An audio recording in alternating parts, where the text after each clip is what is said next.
I'm Ariana Marshall, and I got my doctorate in environmental science with a focus on policy risk management.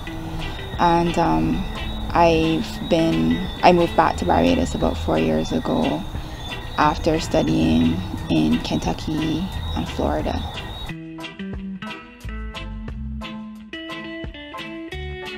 I'm involved in a lot of different projects, I would say, and it's kind of a reflection of what the reality of a Caribbean woman is. You have, I think times are changing in that we graduate and then there's this one job that we get. And even if there's that one job, you might have multiple passions. And for me, for studying the environment, it really helped me see that even understanding the ecosystem, like everything is connected.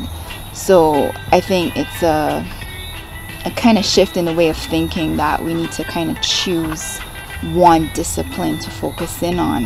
Yes, I studied environmental science, but everybody didn't do environmental science. So that has kind of shaped my involvement. I want to connect with a lot of different fields and disciplines, but I think my ultimate focus is sustaining the resources in the Caribbean, embracing Caribbean culture, and making sure that our quality of life doesn't deteriorate and definitely improves where it is struggling because of pollution or anything that creates that stress on our health and our environment.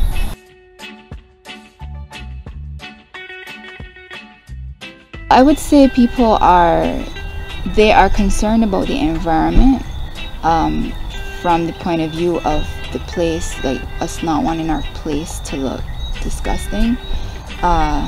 But I still think we have an ownership issue where I've encountered some people who will say, well, I keep by me clean and my neighbor doesn't, so what am I gonna do?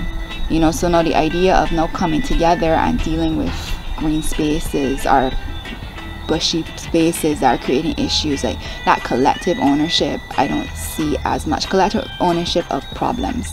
And it's hard because the other message that goes all the time is each person counts, every little thing you do counts.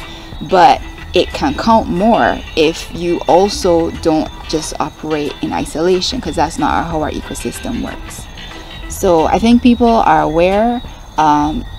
We do need to show more success stories, because we are very, I think we're really critical of ourselves too. Like we kind of see the trash, we see the flooding, we see the issues with potholes and all of that, and then that's focused on in the press, and occasionally you get stories of how people come together. But to me, we need some more long-term cases of not just one person coming out and speaking about an issue, but if we see one young person develop an entrepreneurial idea, we don't just hear about it in the news at one time, we hear about it a year later. And to me, that then helps with sustaining solutions, because I think that's the thing that also is the issue, where people might just come up with an idea, but if you don't feature the success on a long-term basis, they're not going to feel like they need to continue it. Like, well, I did my thing, I came out, clean a beach, whatever. I'm not going to do that ever again because it's a lot of work.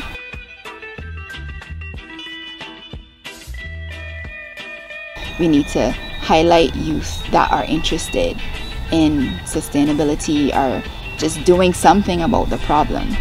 And I think it's a great opportunity that we have so many Facebook activists, and we have people who comment on issues. Like, we're very engaged online, and it means that people want to do something. However, my perspective, and this is being very optimistic, is that the reason why a lot of it doesn't translate into, say, like neighborhood watch type things or things where people come together is because we're kind of losing sight of like the how. So to me, that's like my job as an educator. Like, as I see people, as soon as people complain about an issue, then I might put some idea out there, or I might tag someone who had an idea about it, so to me, that window between complaining and figuring out how has to happen very quickly.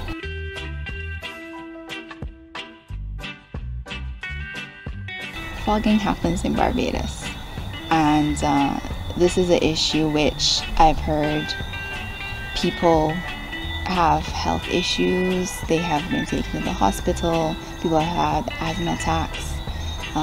Personally, I've had situations where I've lost my voice. I have had issues too in my family. So it's both a experience which I've seen documented, and it's an experience which I've had myself.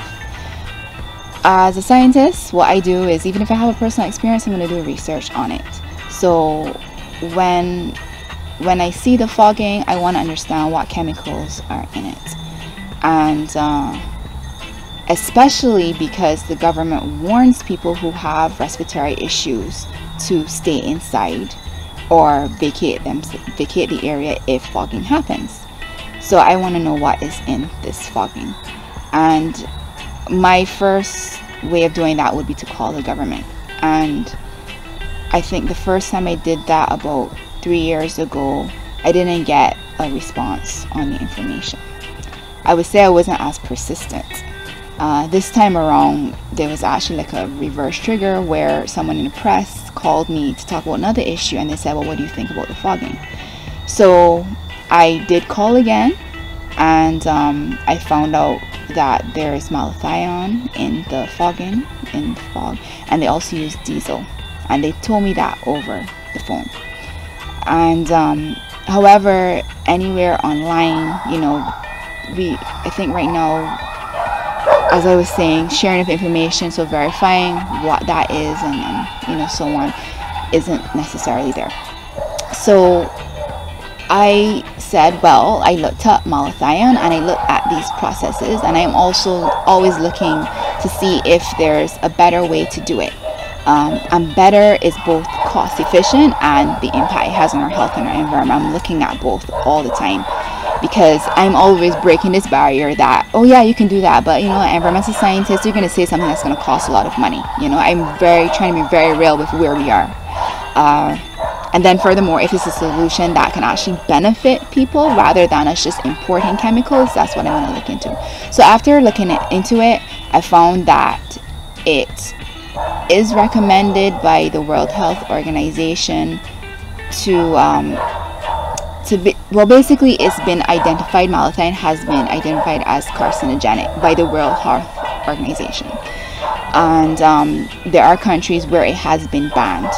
There are countries where there are different methods of applying the fogging using a water-based method. And there are countries in the Caribbean which look at aquaculture, they look at how fish can eat larvae, they look at a lot of different methods as well. And they're actually looking at it being an entrepreneurial solution. So after I made those comments, then there were responses from the government saying that it doesn't cause a harm, it's not an issue, it's World Health Organization sanctioned. But World Health Organization is not really a sanctioned organization. They give guidelines, and basically it's up to our government to decide what is best for us. So it was a very indirect response. And my response to the general public was to write a letter, to put it out there and say, if I could get 5 people to sign on to this letter, I will submit it. But here's the example. I did not get 5 people to sign that letter. I did not get 5 people to respond to it.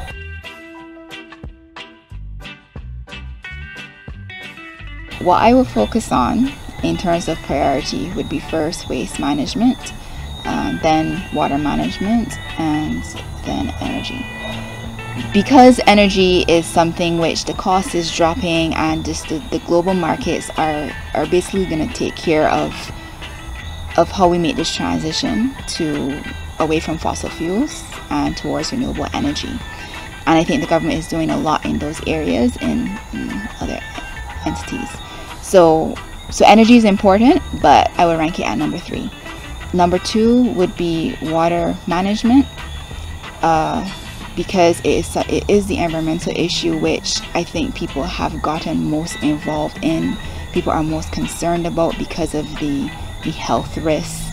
I mean, daily you have to bathe. You need water for life. You know, some people consider it a water right. So I think that we need to focus on our water infrastructure, and then first would be waste management, because waste then influences the water, and it just, waste is what creates the stress on all the other environmental issues. In terms of tactics to deal with all of that, we need an environmental enforcement unit. So rather than depending on the police, we need an environmental enforcement unit to enforce these fines which we have, look at how that can be invested into solutions. And the enforcement unit should be a research unit as well. So researching whether plastic ban, how it can work. Because there's a wave now where people are banning styrofoam and plastic. But how is it actually going to work? How ready are we for that?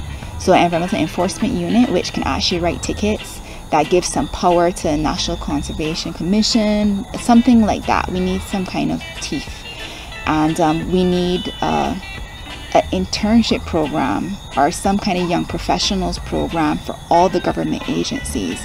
And I think that should be funded by the private sector. The private sector are the ones that are the most vocal about all the issues.